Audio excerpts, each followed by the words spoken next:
Reka ngusuhuze kandi nkwifurize kugira ibihe byiza aho uherereye hose mu mpande enye z'isi ku migabane igiye itandukanye kandi nanone mu bihugu bigiye bitandukanye ukabasha kumva runo rurimi rwacu rw'ikinyarwanda tuvuga cyangwa kurusemurirwa. Njyewe nitwa Manu, Ingoro TV Zone 250 hose niho bibera. Hari filime nziza yitwa Imfubyi zigira ibanga, murabibona ni mu gitondo nyine ndifubitse, ariko mbere yuko mbwira abantu ibintu byinshi reka mbabwire nanone ngo mwaka mushya muhire wa 2025 muzawubyaremo abahungu n'abakobwa, mubonemo abakwe n'abakazana nimba utanafite fiance uzamubone, kandi nanone nimba umufite mugire gahunda nziza ifatika mutwereke igikwe ubundi tugitahe. Nagahora ganze rero nimba utameze neza ukaba uri kugisasiro kwa muganga ndetse no mu rugo iwawe, reka tukubwire ngo ibyo tubona bizashira, ikigira itangiriro kigira n'iherezo. Ndi mu karere ka Kayonza mu murenge wa Gahini. Ibyaho rero mugiye kubimenya neza.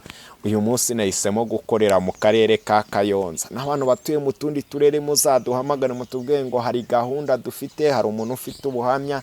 Niyo gahunda nziza dutangije, ni ku mubyeyi naje gusura wanjye n'umubyeyi wanjye afite ubuhamya bukomeye. Ndaza kubashishikariza kumukurikirana ubundi tuze kujyana neza 5 kuri 5, urebe kuntu Imana igira ibintu irema kandi ikabikomeza igafata umuntu wari muto. Reka tuvuye ngo n'agato karakura, aba ariho mbarobesha nyine bavuye ngo n'agato karakura, umuntu akarerwa n'amaminwa. Reka ndeke kubivuga cyane, batavuga ngo ndimo ndabavugira ubuhamya, yarangiza agakura akagera kure. Rero naho ngaho tuje kuganira, tuje kumuganiriza kugira ngo umuntu wumva wihebye, abana bakuze nk'uko ari buduhe ubuhamya bw'umwana babana, ntawe aze kumva yavuga ngo byagenda neza. Undi wumva yibutse imirimo y'Imana akavuga ati uyu mubyeyi hari icyo namufasha, ntawe uze kubikoraho nyine uwo mutima uze kugaragaza. Rero njyewe nitwa Manu nk'uko mubimenyereye, reka ubundi tuze kubana mu kiganiro cyacu. Kuri subscribe nimba utarayikora, ibintu bize kuba trebye cyane kandi Imana ikumera umugisha. Aha ni Kayonza, murabona nahabyukiye kabisa, ninjye muzindutsi wa kare. Imana ibahe umugisha. Reka ubundi tujyane ibintu bibe terebye. Noneho umubyeyi wacu yicaye rero tugiye kuganira. N'uyu nguyu tugiye kuganiriza namuvunyishirije, nawe reka tumwakire mu kiganiro. Umwaka mushya muhire mama. Nari nkukumbuye pe, yambi rwose. Imana ishimwe haciye igihe. Umeze neza? Ndashima Yesu. Akuri n'inkumi nuko ntawamenya yuko rwose byagenze kwa kundi uri butubwire. Umeze neza? Wakibwira abadukurikiye ariko? Rakoze izina gene twabagira nka Maria, ariko cyane abantu banzi ku izina rya Sara, niryo abantu bakunda kumenyaho abanyamasengesho cyane. N'ubundi izina Sara ryavuye mu bintu byo mu rusengero kuririmba, ariko ku ndangamuntu yanjye nitwa bagira nka Maria. Ndi umubyeyi w'abana 4 n'uwa 5 Imana yampaye. Abana 4 n'uwa 5. Uyu munsi turaganira ku wa 5 Imana yaguhaye. Uratubwiye ngo uri n'umuhanzi rero, ko reka nkubwire. Ejo niragiye muri studio ahantu kandi ni ukuri. Ndabaza ati se Odiyo nangahe? Baramenda, sinzi nimba nzabona umuterankunga dufatanya kugira ngo tukujyane muri studio. Mfite amasezerano y'Imana yuko nzasohora indirimbo, kandi video zo pe ndahari pe, na umunsi byatunganye na video nzahita nyitunga. Ese azabijyamo ntacyo avugira guhomba. Bari impano, ngira impano yo kuririmba, ndayikunda.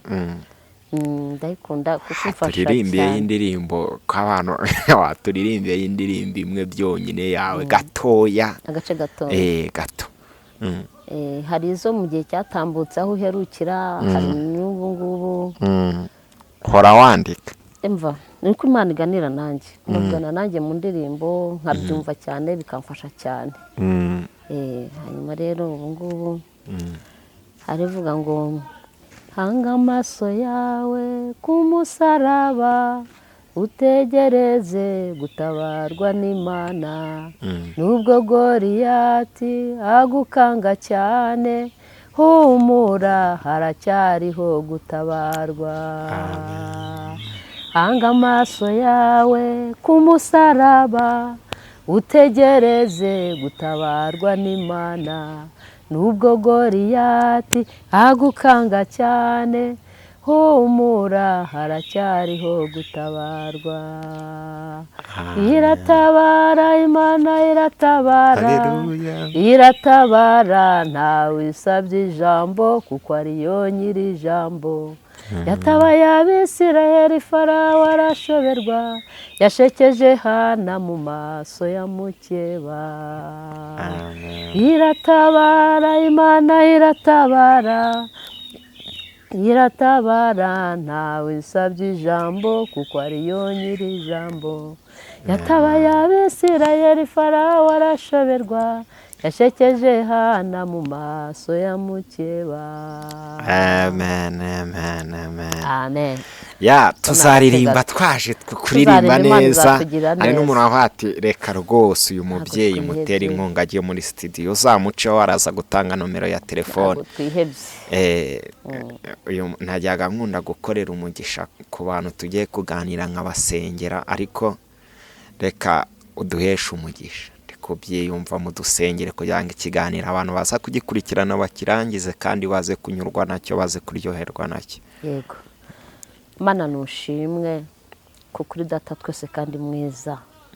Turagushimye ku mirimo myiza udukorera. Uri umubyeyi uraduhetse ntabwo ujya utwururutsa. Nanone kubw'iki gitondo ndagushimye ko nongeye kubona Manuel, hari haca igihe kitari gitoya. Wageze ubwira bene wanyu ko bene Sara bo mu nzu ya data. Nanjye n'umuhungu wanjye nishimira kandi nkunda nkumbura cyane, ariko ngushimiye igitondo cy'uno munsi wa none kwa mumpaye, nkamubonye amaso ku maso akiri muntu bwawe, izina rye niryubahwe.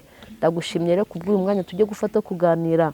Hari icyatumye uturinda, byari kugira ngo tuvuge imirimo yawe, byari kugira ngo tuvuge ineza yawe, byari kugira ngo tuvuge aho wadukuye n'aho tujyana, byari kugira ngo duhumurize imitima afite akaga n'amakuba nkatwe twese, ariko dukiza muri byose.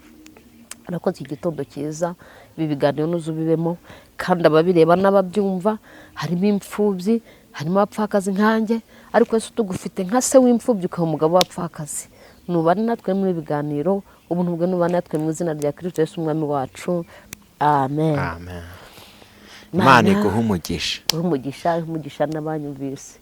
Wanivunyishirije mu isengesho ati Imana iha umugisha abapfakazi nkanjye. Hari abantu rero baheranwa n'agahinda barapfakaye, abandi bakabaca intege bitewe n'uburyo nyine abapfakazi babayeho basuzugurwa. Wowe tubwira urwo rugendo, ubundi wapfakaye ryari, ubyakira gute? Napfakaye muri 1994, nari ntaranakizwa, ntaramenya Yesu, ariko ngirirwa ubuntu vuba aho mu 94 kwezi kwa gatandatu kubitana na Yesu. Ibintu bitoroshye, ibi bimeze nabi, kubitana na Yesu. Mba ndamufashe, mba ndamusingiriye, tubana nawe mu buzima butandukanye, ariko ntabwo biba byoroshye Manuel, ntabwo biba byoroshye. Abana bari batoya cyane, ari batoya cyane. Nanjye kandi mu bijyanye n'imikorere y'ubuzima ntabwo nari mbishoboye, kuko nari nabyaye ndi mutoya, mfakara ndi mutoya. Abo bana bane bose bari bakiri bane. Ibintu byo guhinga ntarabimenya, nanjye ndi umwana mutwe wanjye, ariko kubona Yesu ni iby'igiciro. Amen. Nari mfite indirimbo ivuga ngo ngomba mbyibutse kubona Yesu niwe mutungo ukomeye, nicyo gishoro, nizo mbaraga zo kubaho ku iteka ryose, no kubahwa mu bantu, no kwihesha agaciro aho ubaye. Icy'ingenzi, ikarita ikomeye ni kuba ufite Yesu, akakuzirikira kigufi. Rero abavuga ati twebwe se, kuko nari umwana mutoya, nkiri muto cyane, wari ukiri na muto ukeneye no guhita ushaka, kutashatse rero. Ntabwo nashatse kuko Yesu yahise amfata. Ikindi kandi abana bane, uretse ko ntazi imitekerereze y'abantu, ubundi abana bane ubafashe ujya kubashakana gute? Bamwe baratekereza bateka dushake byibura umugabo uzamfasha kurera aba bana. Kereka wabwiwe n'Imana, wenda wabwiwe n'Imana ifite ukuntu izabigupangira, ariko urebye mu ntege nke ukavuga utereka mbashyira undi muntu, umva nyine kubashyira undi muntu ni umuzigo umushyiriye. njye ntabwo mbyumva ibyo, ntabwo nigeze nanabyumva na rimwe.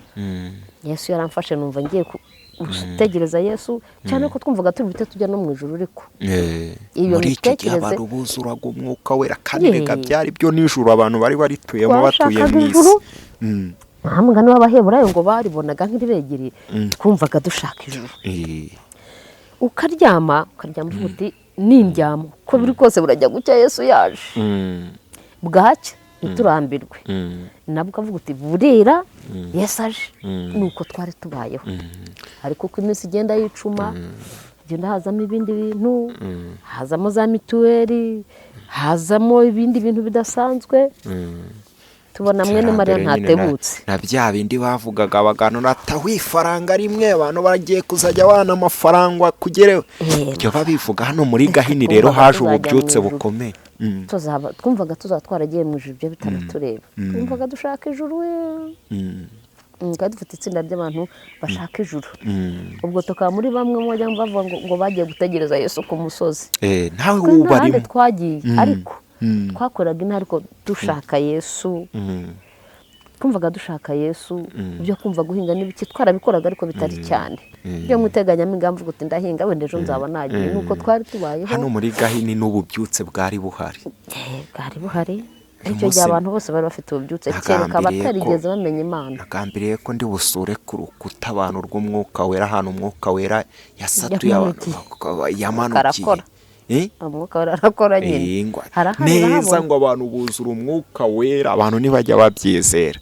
abatabizi ntabizi, ariko ni ibyabereye hano iwacu i Gahini. abahaturiye barabireba, hari n'abafite ibipapuro bigiye ukuntu hasadutse. urabona ni ahantu tuba buri munsi tubona, natwe tugenda tukareba ibimenyetso birakwereka Imana, yerekana ko ari Imana.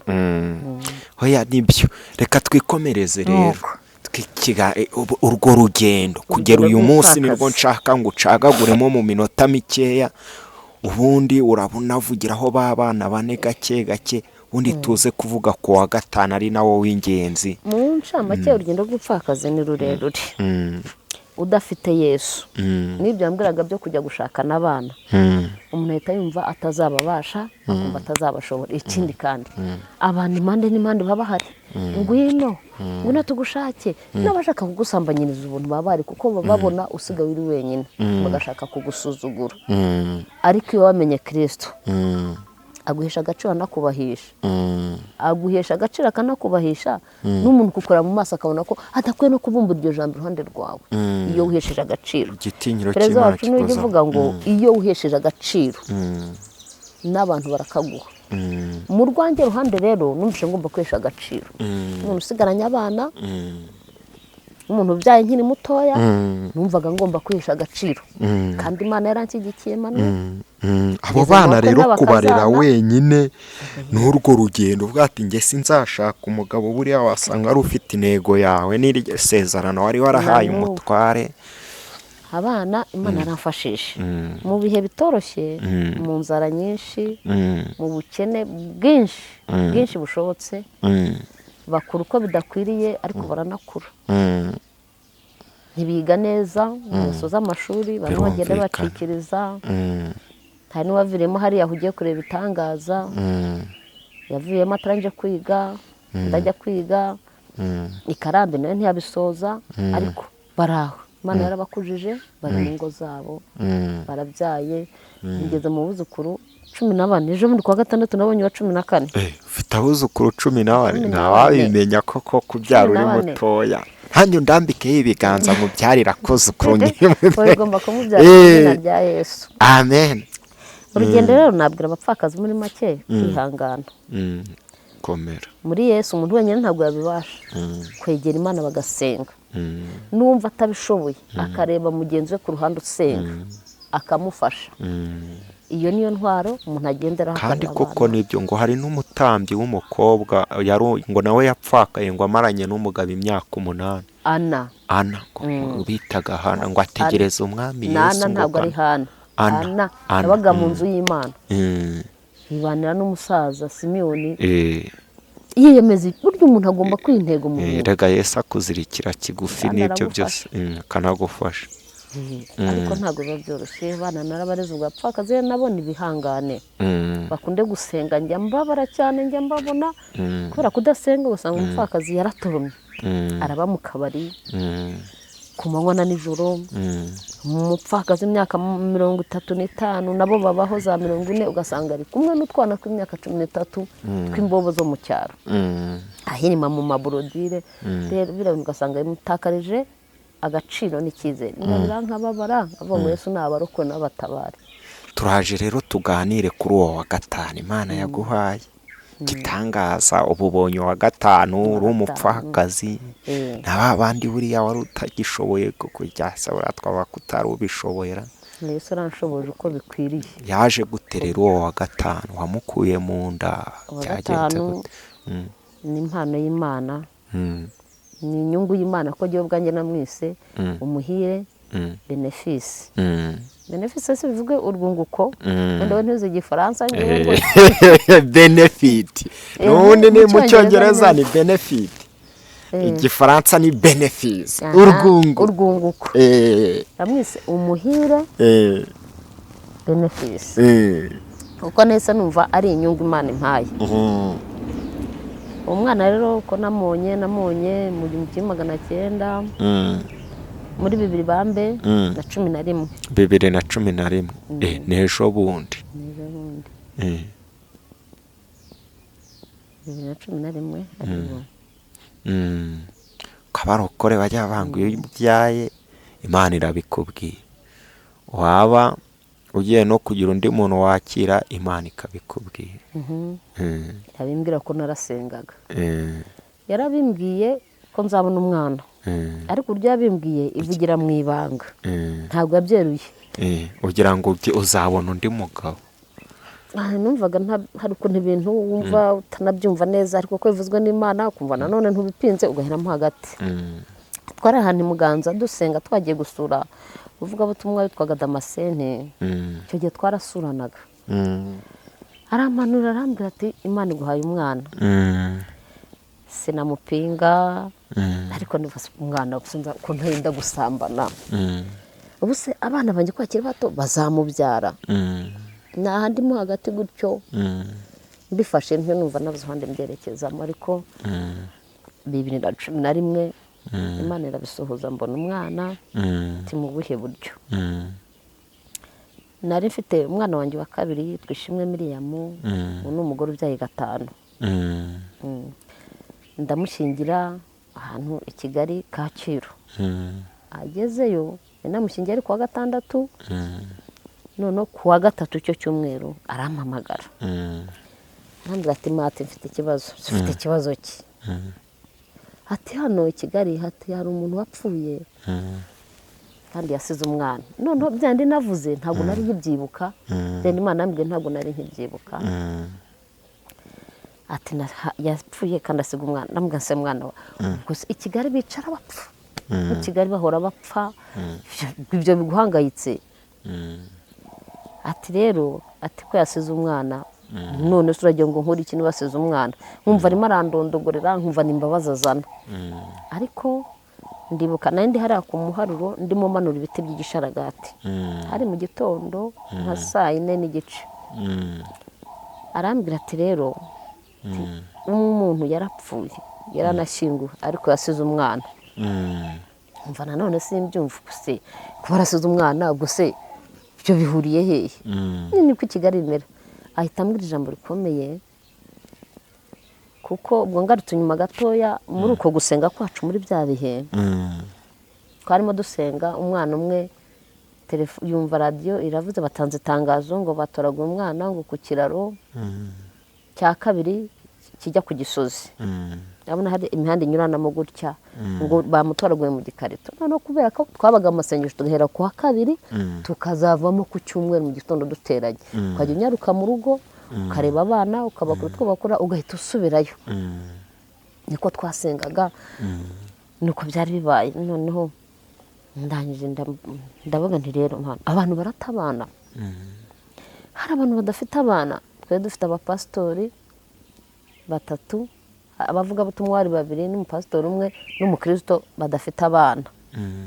ndabavuga Imana runaka nta mwana afite ndumva atari byiza kubavuga runaka nta mwana afite runaka nta mwana afite kuko none abantu barajugunya abana ndavuga ngo kandi nanjye mfite umuhungu umwe mu bakobwa 3 kandi Imana ndumva nemeje ko ntazasambana ubwo gihe umwana umumpaye hari icyo byatwara.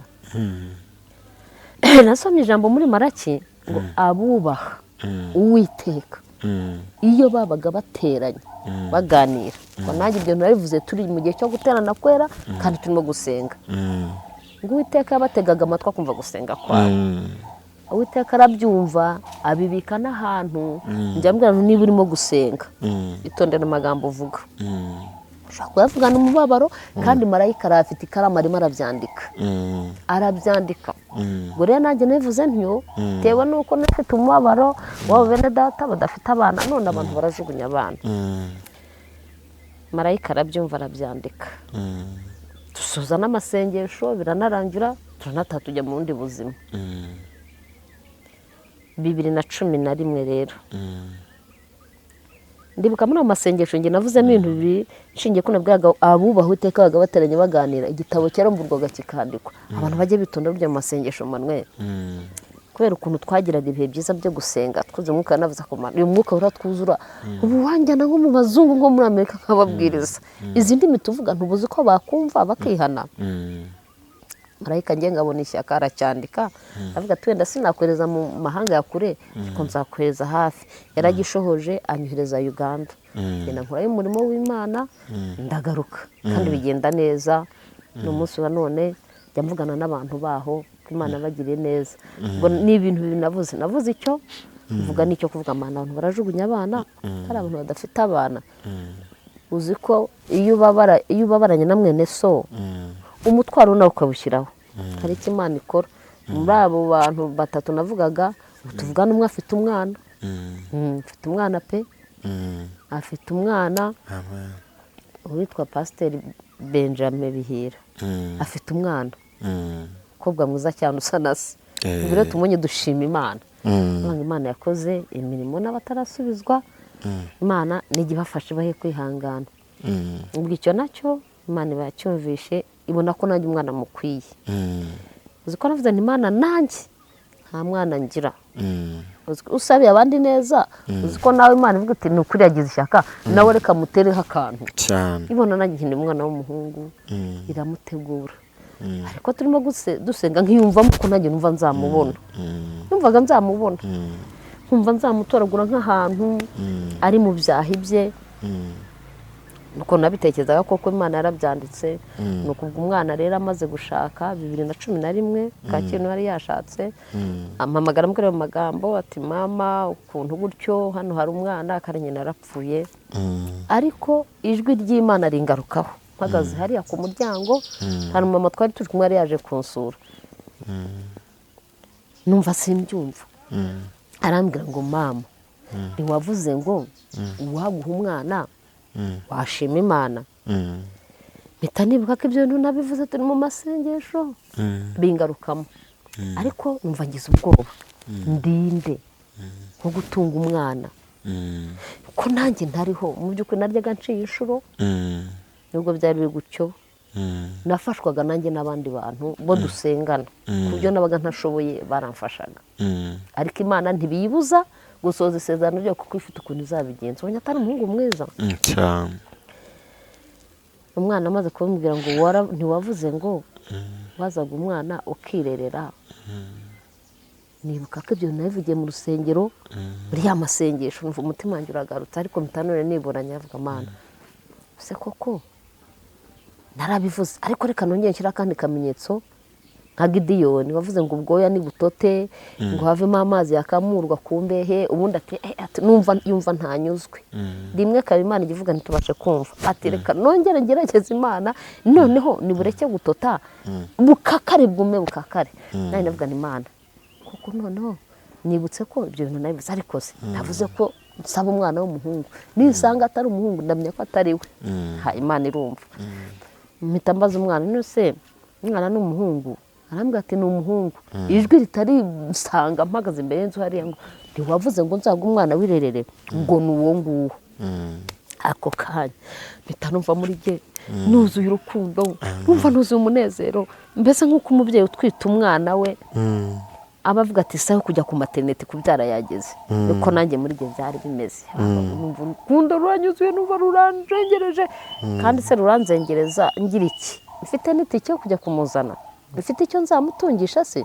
Nanjye naryaga nciye inshuro njya muri bene data mbaguza, nta no kuguza narasabaga, naguzaga se nzabishyura, ngenda mbabwira ibyifuzo byanjye, kuba mwe twabaga twarasenganye ibyo bintu babizi, mama amafaranga njya i Kigali, umwana ndamuhamagara kuri telefone, duhurira mu muhanda, wa mukobwa araza turajyana, ahubwo umwana yari akiri kwa muganga.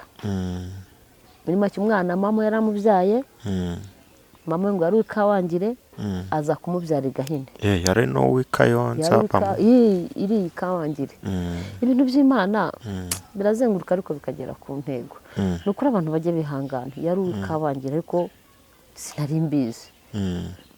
None ubwo aje kumubyara i Gahini, ahageze araremba, bamwohereza i Kigali, ambulance iramujyana. Ageze i Kigali umubyeyi arapfa, agahinja karasigara. Reka kugira ngo rero birindire icyo Imana yavuze, abaganga baba bahari bakurikirana gahunda neza, ariko ntibigeze batekereza ko umwana bahita bamuvana mu bitaro ngo bamujyane aho izindi impinja ziba cyangwa imfubyi ziba, aguma mu bitaro. Buri mwana wanjye nta muntu atonse, ababyeyi bagira imbabazi Imana ibaha umugisha. Muri bo buri harimo amashereka y'abantu benshi, ababyeyi bavukiye babyaye rimwe na nyina 2011 CHK, yonyejwe n'ababyeyi benshi, utaramwonkeje. Ababyeyi bari icyo gihe mu bitaro CHK, ni ukuri Imana ibaha umugisha. ubu nta ngaruka bimugiraho nko kuba yaronse amashereka y'ababyeyi benshi? Njyewe ntayo mbona pe. Mu ishuri bigenda neza, gusa wenda hari ibyo ngenda ntashobora kumenya nk'umuntu utarize umenya muntu. Icyo mbona ni ugufata kwe guke ko mu mutwe, ariko nabyo nabonye biterwa n'imyigire y'ahantu runaka. Kuko nigeze kumujyana ku ishuri ryitwaga Bright, mbitekereje umudiregiteri wari uhari aramwigisha, mu mutwe harakanguka. Umuntu ushaka kuba yakwigishwa n'umuntu umwitayeho yabishyizeho gahunda. Nabonye yakagize ubwenge. Dukomereze hariya twari tugeze, hariya twari tugeze uko abaganga mvuga ngo Imana ibibagiza ko umwana niba mama we babuze umufasha, ntawe uje gutwara umurambo, bagombaga gushyingura umurambo, uruhinja bakarujyana ahandi. Mama we yapfuye amubyara, yamubyara i Gahini na neza.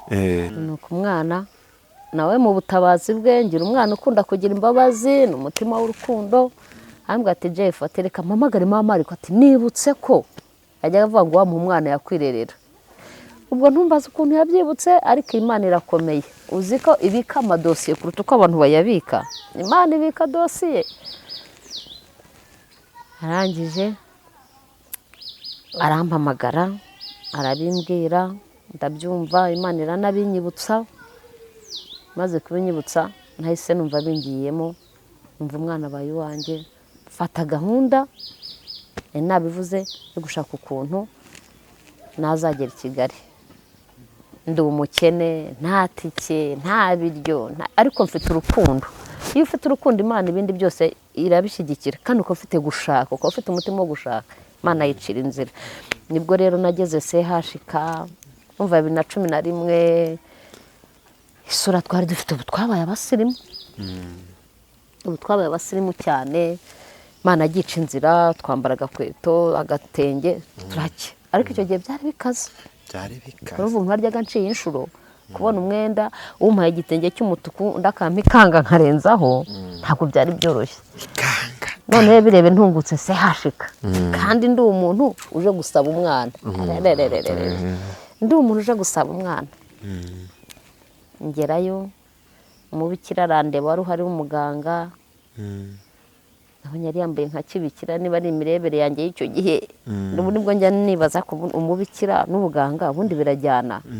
wapi nshobora kuba ari uko wenda yari yambaye itaburiya ntabwo mbizi mu myumvire n'imirebere yanjye cyane ko aribwo nari ngeze aho hantu arandeba areba ibirenge areba ukonsa areba imyata areba imyambarire areba baba we ati yibwira ko nshobora kuba ndi umuntu wishwe n'agahinda ko kutagira abana nkaba ngiye kwiyahuraho ngo nsabe umwana arambaza ati mama ati se wigeze ubyara mfite abana 4 na 2 bapfuye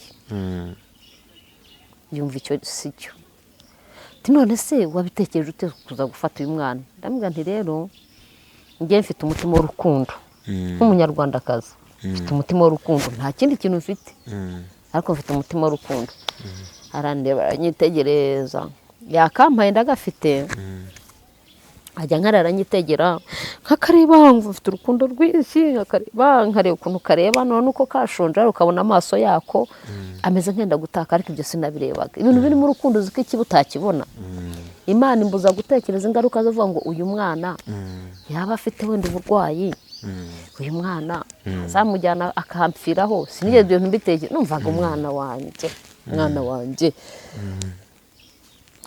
uwo muforomo arambwira ati rero icyo nkubona ufite urukundo iyo ufite urukundo Imana iragushyigikira ubeho neza cyangwa ubeho nabi ariko Imana irinda ijambo ryayo yari yarabimbwiriye i Kanombe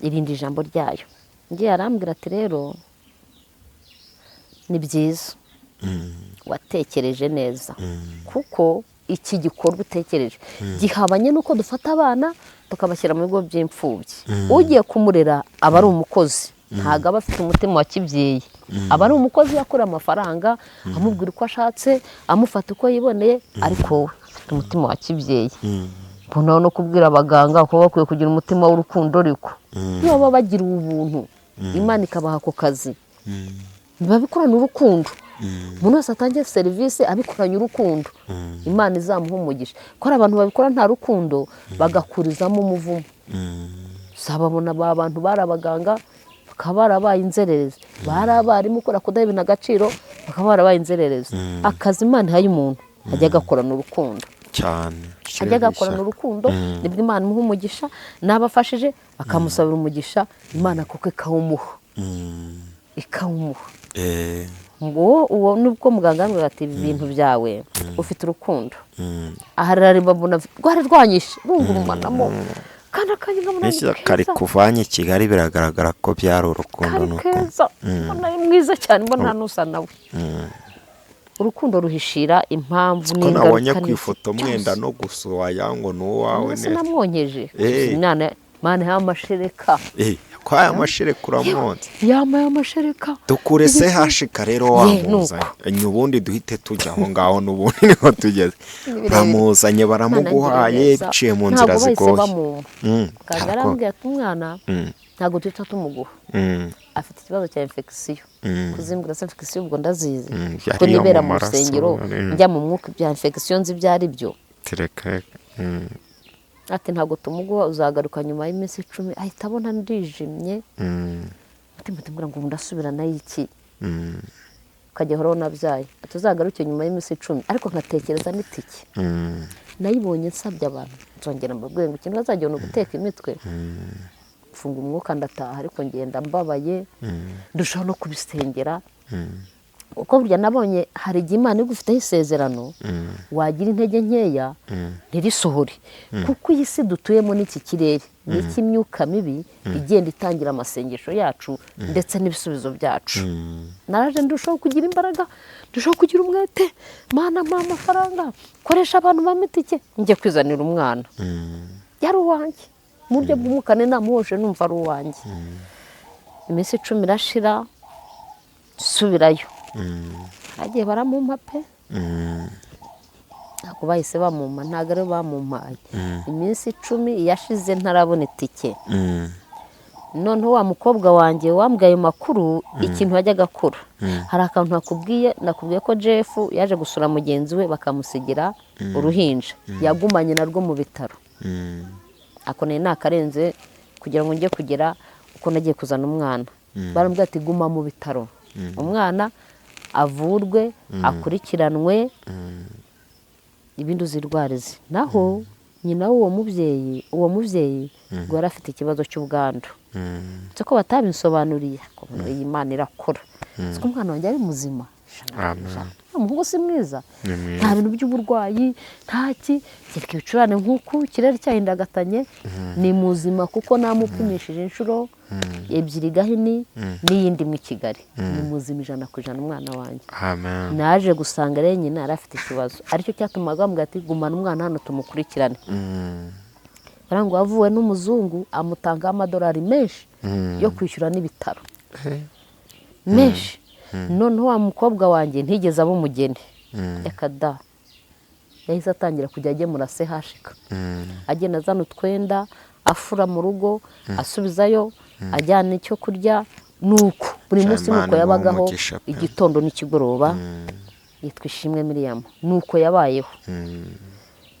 Igihe kigeze rero ibitaro biramusezerera, haboneka n'ubundi buhamya. Jeff niwe uzi ukuntu byagenze kugira ngo umuterankunga aboneke, nuko yasohotse ibitaro, asohoka ibitaro.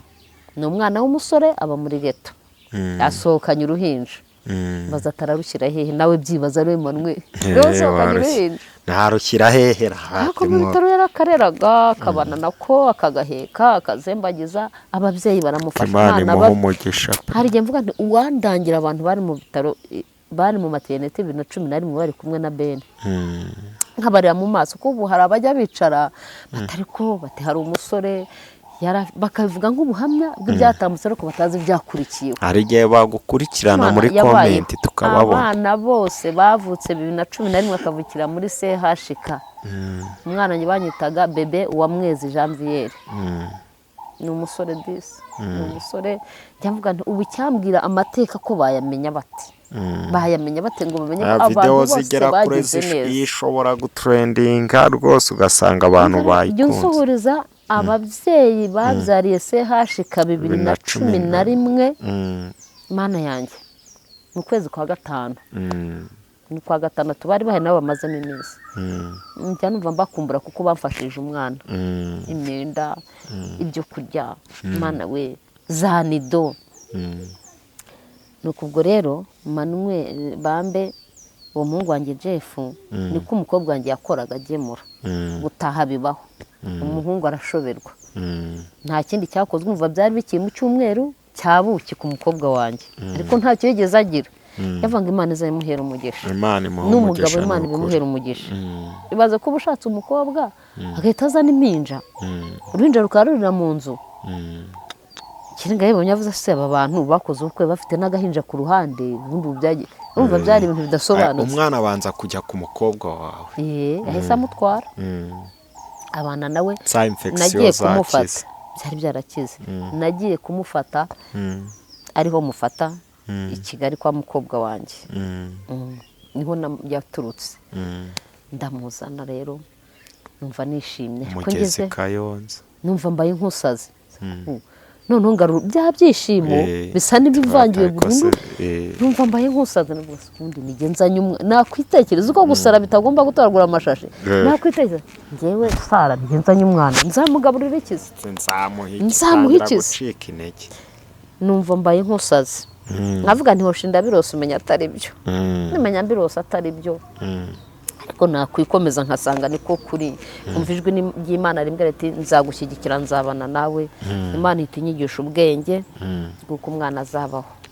Nanjye njya nciye inshuro, nta iby'igikoma bije ubu byo guhinga za hybride tukanywa ibikoma, icyo gihe byari bitaragira imbaraga, ko si uko abandi batagiraga igikoma, ahubwo ni igikana ari imbayemo. Bijya bishoboka. Ikirere ati uramwonsa.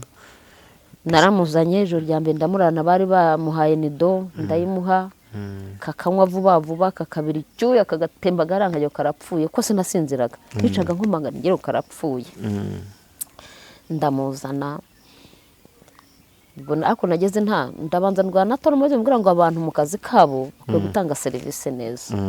Namugeje ndavuga nti reka njye kumuvuga mu buyobozi, njye gutanga raporo, ariko mbona ntibabyumva neza, ntago babyakiriye. Umuyobozi umwana nambwira ngo nikagupfiro tuzagufunga. Ngo nguri iki, ngo mu gihugu wera byusanga niwe ufite imbaraga, ufite impuhwe zo kurera, ngo buse wowe uriho. muzi umwe ngo ubwo wowe uriho ngo nikagupfiraho ngo tuzagufunga undi warambwa ngo ntituzaguho kumuhamba ntabwo utegereza ko isamba ari iyanjye kandi ibyo nabyo cyane ko n'iby'amarembi ya rusange byari bitaraza icyo nacyo kinca intege uranamuka binca intege ariko icyo kumutunga cyo Imana yahise nyigisha ubwenge njya nta Imana itatungira umuntu pe na Mose yabaye yicara ndatekereza amana umwana nzamuha iki iyi mizabibu yanjye wa mugani wawe ati ni imizabibu kandi koko niyo do ntabayikibona taje ndaza kuyihereza abantu bayireba imizabibu naradutekaga nkashyira mu mazi nta sukari ngira nari ifite nkatumuha ikindi ni iki mu byumweru 3 ko namuvanye saje kafite ibyumweru 2 n'igice nta biryo nagiraga wakumva amakuru yanjye wangira ubuntu kamgemera udushyimbo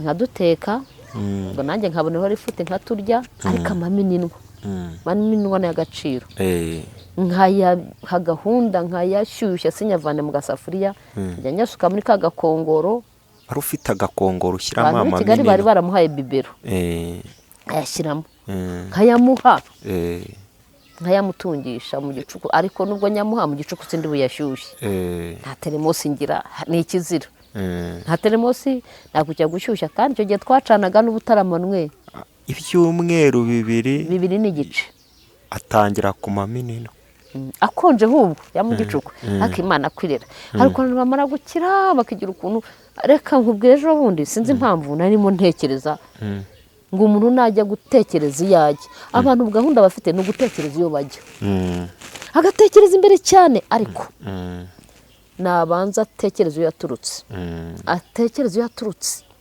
yavuye hano bavuye mu ntara se barya ibirayi bidahase bakinjira Kigali barya amafiriti hari ibyo babyibagirwa umuntu se nibagirwa ko yambara umupira bigahwaniramo wa mugani umugabo ati ndi umwana ngo ageraga umupira ukahinduka ijipo ukahinduka n'iki byose ati nkikubiramo ntya ariko ari muri costume se bamubona yarahindanye nabivuze yagukubita ariko aho kurembere cyane umuntu nabanze y'icyo yaturutse kuko isi zashana no kwifuza kwayo kandi iby'umuri byo bizarangira amaminwa rero amaminwa nkayamuha akayigiye ashira mfite umumama hano hirya twari duturanye umukecuru yari yarahinze amasaka agira impanuka ntiyayabagara disi nabura icyo ngira nkatekereza se nkomboka gake nkajya kwiba genda nkiba y'udusaka nari umukristo ariko nkavuga amana ubu nta kundi nagira mbabarira ntukimbare nkagenda nkacamo nk'amahundo 3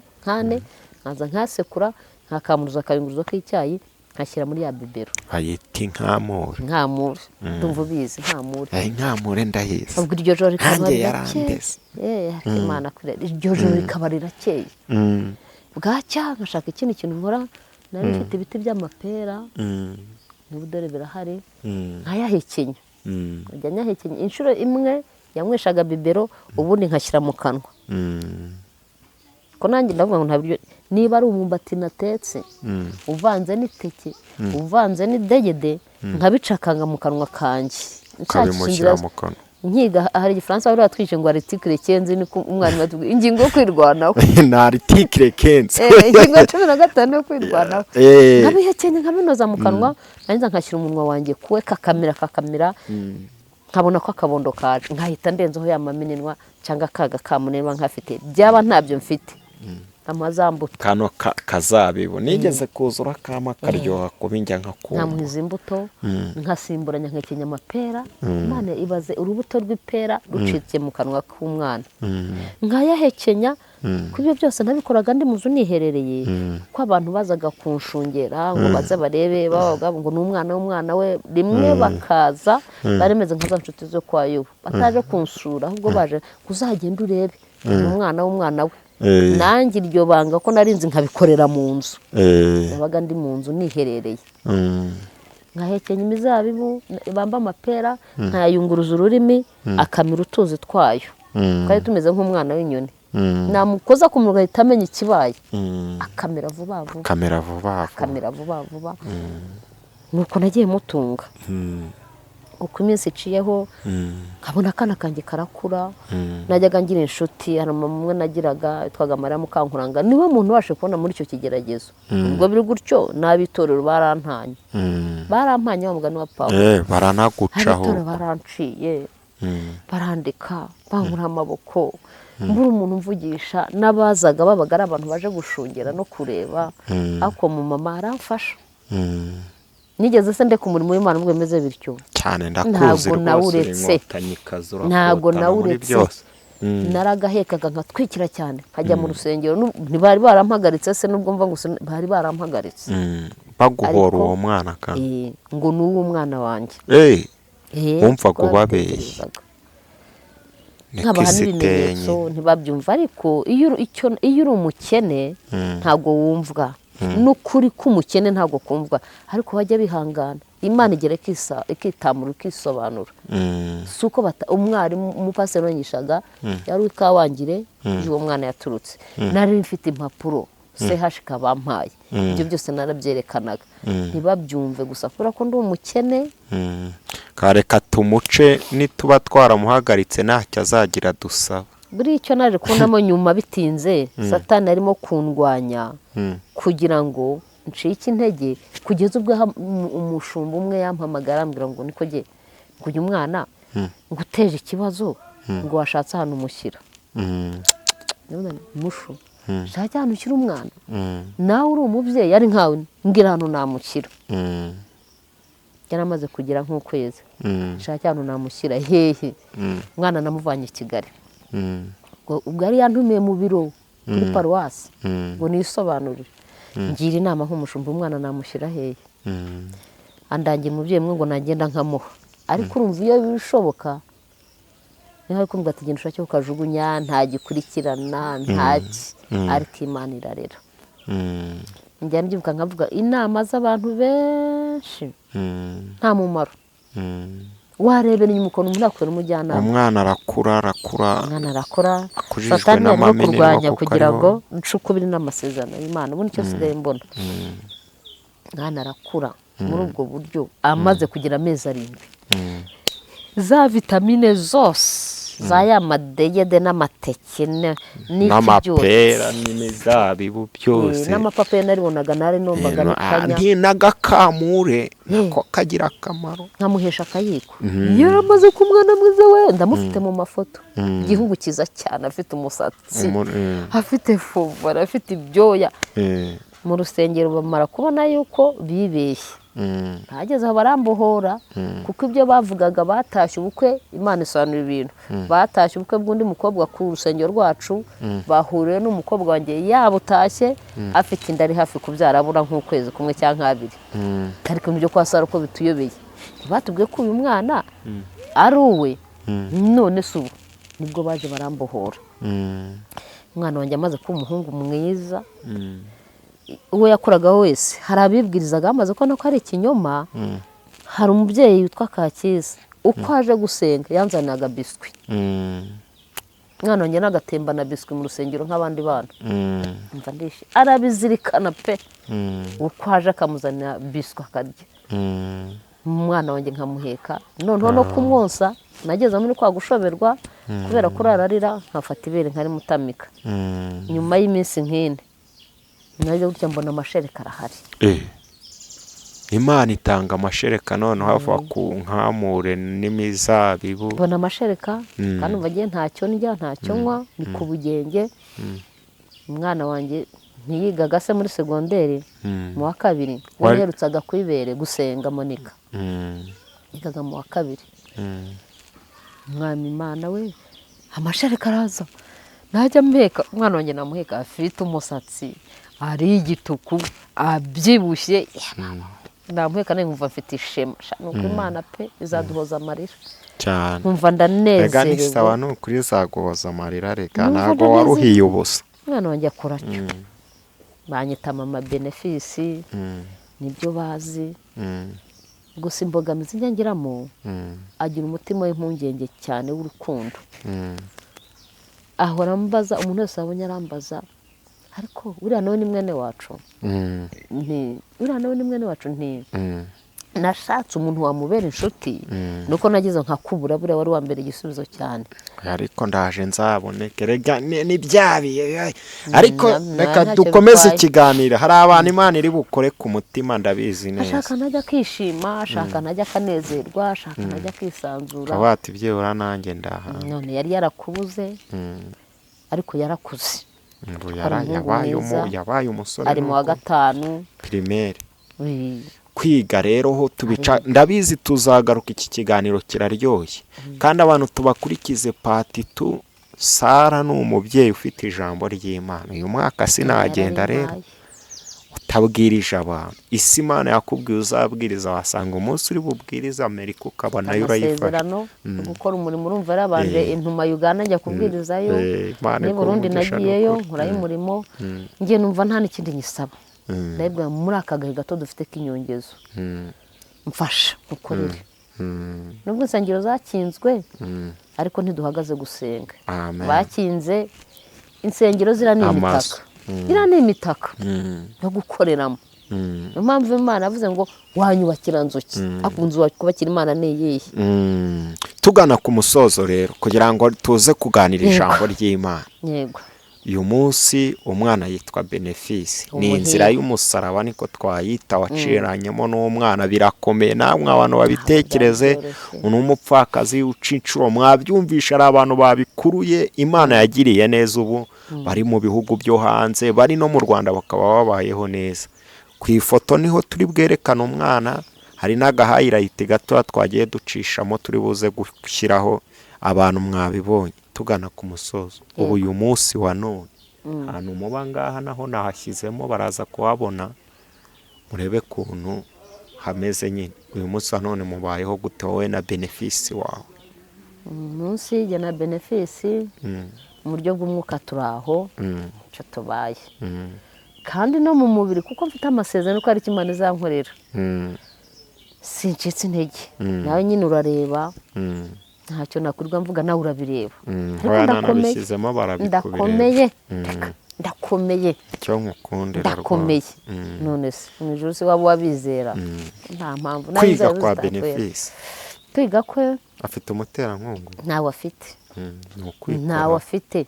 no guhera icyo gihe nkimuvana hashika byagiye bipfa umugisha. nibatange serivisi neza, yiyizi nona ejo ntabwo azuzamukomoka kuko byari oya, nta nubwo abizi ushobora gusuzugura umuntu. rero imigisha ye yagiye icaho, oya, igenda. n'isi izazira rimwe. uko nanjye nigeze gusaba umushinga guhera randi w'umwana, ari umushinga wabayeho bita barakabaho. Yego. umuzungu wayiteraga inkunga yapfuye ngo mfite imyaka 6. ubwo biba birahagaze mu kwiga nka buri nkunga, ariko Imana yambereye umuterankunga. yego. imbere umuterankunga injyana no muri kaminuza y'u Rwanda, ni naho twamenyere, ni Irukara. hano haruguru i Rukara. urabona nanjye nari umusore ushima Imana. ubu nanjye niyo mpamvu navuze ati ariko kuki nakicara i Kigali nagiye kureba uyu mubyeyi. Imana ikumugisha cyane. nomero ya telefone rero tube tugarukiye ahangaha. muri komenti z'abantu ubu buhamya nibabubona bukabageraho, bazandika ngo mutubarize n'iki byagenze gute, kuko hari ibyo duciyemo, kugira ngo tuzongere tugaruke. nutanga nomero bo bakazakwishakira, nutanga nomero nanjye bakazabona iyanjye ku kiganiro, ariko wowe bazagushake wongere umbwire ngo hari ikintu cyagize, ndashaka ko twongera tugakora ubuhamya. hari abantu bagifite umutima w'urukundo nk'uko nawe ufite. barahari. nomero ya telefone yawe koresha iri bano muri mobile money. hari uwavuga ngo ndashaka gufasha uwo mwana w'umuhungu mu buryo bwo kwiga, shaka kubatera inkunga aho mu bakarara ahantu heza. igihe cy'Imana cyageze birakunda. oyange abantu dukorana ibiganiro, iyo hari umuntu ukeneye ubufasha ndabivuga, kabone we nawe atabivuga kubera kudasebya Imana ye. uri n'umunyamasengesho ntacyo, uri n'umunyamasengesho, abantu bazaguhamagara ubasengere. uyu ni uw'i Kayonza, mwabonye atandukanye n'abandi b'i Kigali. narandura nomero ya telefone. nomero yanjye ni 078 24 17 26 7. ni ya MTN. nta WhatsApp ugira abantu Yaha. babimenye ko WhatsApp saa Imana ntiragera ariko izagera ari nkaho ntabwo yageze. iragera. Reka tugushimire ko wabanye natwe muri ubu buhamya. Imana iguhe umugisha. Wihangane ibyo tutavuzemo ni mu gice cya kabiri, abantu tubabwiye na ko Bibiliya ntabwo bayanditse yose ngo birangire. tugiye gukorana igice cya kabiri mu kanya, mube mwiteguye kandi mukitegure namwe kizabageraho nimugubwe neza. Yewe nitwa Manuzone 250, hari filime nziza yitwa Imfubyi zigira ibanga, barambwiye ngo ukunda no gukina filime. Boss w'iyi filime nzamuha link nareba ikiganiro kikasinzigera nanamubwira ngo hari umuntu nagisoza uzumva kwihamagariye akubwira ati mama bimeze ubutumwa bwumvikana ku kanya. N'iyi story ya Ben uyibahaye yanditse yagira ikintu akora. Ni igitabo neza nuko ntamenya aho bica nabyandika, siko nigeze gushaka kujya kubitambutsa kuri Radio Rwanda. Nshaka umunyamakuru arananyemera turanavugana, nanajyayo umunsi nanjye nagiye no ntuza muri radio nagiye kuri Radio Rwanda kandi meze koreta. Mwene nagiye gushaka, nagiye numva amakuru ye, kandi wowe uri n'umuhanga wajya ngo umenyereye ibintu by'itangazamakuru. Murabona ukuntu aba yiyicariye kuri kamera umucere.